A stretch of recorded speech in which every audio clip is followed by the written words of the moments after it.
Halo guys, selamat datang di YouTube channel Coding Gembira. Oke, kali ini kita akan melanjutkan pembahasan tentang HTML dasar. Dan hal yang akan kita bahas kali ini adalah tentang heading and paragraph. Nah, apa itu heading?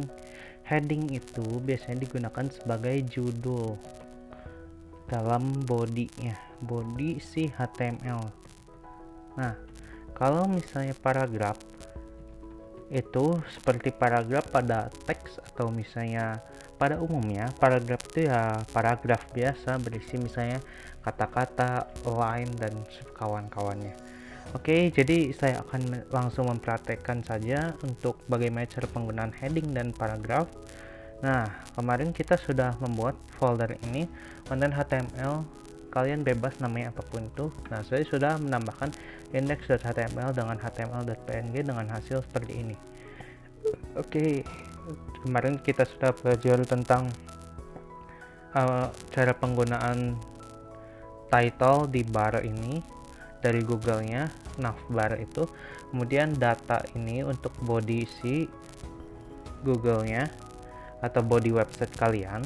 Nah, di video kemarin juga saya sudah menerapkan tentang heading 1 dan paragraf. Nah, ada berapa sih heading bawaan dari si HTML? Nah, HTML itu mempunyai 6 heading. Jadi setiap heading mempunyai ukurannya masing-masing. Mungkin supaya gampang kita akan membedakannya seperti ini saja. Nah, 2, jangan lupa tutupnya juga harus sama.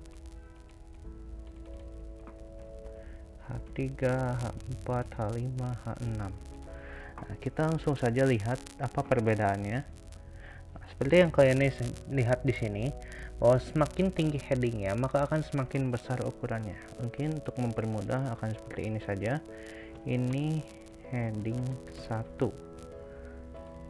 Nah,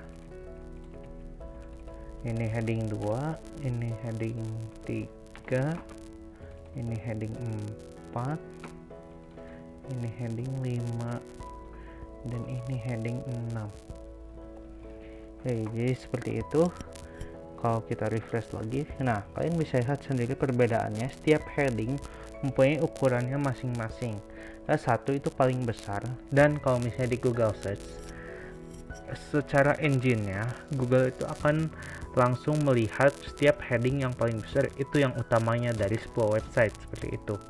Nah, kalau untuk paragraf maka hanya akan seperti ini saja. Kalian bisa lihat, saya nih, kalian mau kasih paragrafnya itu ada 2 atau 5 paragraf ya. Saya tinggal enter copy paste saja. Terus kita mungkin bedakan saja lorem ipsumnya. Nah, kalau misalnya di Visual Studio, lorem ipsumnya akan berbeda-beda setiap kalian generate.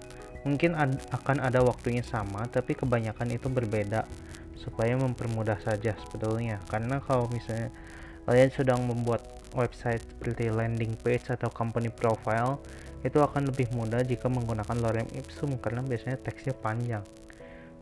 Nah, kalian bisa lihat di sini, setiap akhir tag P dan kalian membuka tag P baru, maka itu akan langsung enter sesuai text line. Nah, kalian bisa atur juga text line-nya, tapi itu menggunakan CSS. Nanti kita akan bahas, tapi sekarang tidak dulu.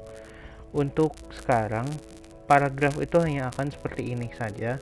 Kalian bisa atur juga, misalnya kalian mau taruhnya align, misalnya right. Nah, maka akan ada di kanan. Kemudian kalian mau taruh misalnya yang ini, yang ketiga itu align center, kok otomatis akan ada di tengah. Jadi untuk HTML ini sebenarnya sudah ada banyak bawaannya.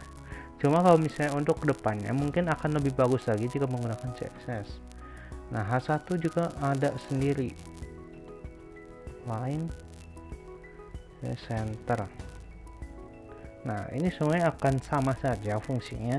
Jadi align itu untuk mengatur kalian mau left, right, center, tapi secara default itu akan left. Jadi kalau misalnya kalian mau taruhnya di align left, tidak perlu di define lagi. Oke, seperti itu. Oke, jadi sampai di situ saja untuk pembahasan kita tentang HTML heading dan paragraf kita kali ini. Jadi terima kasih sudah menonton dan sampai jumpa di video berikutnya. Bye bye.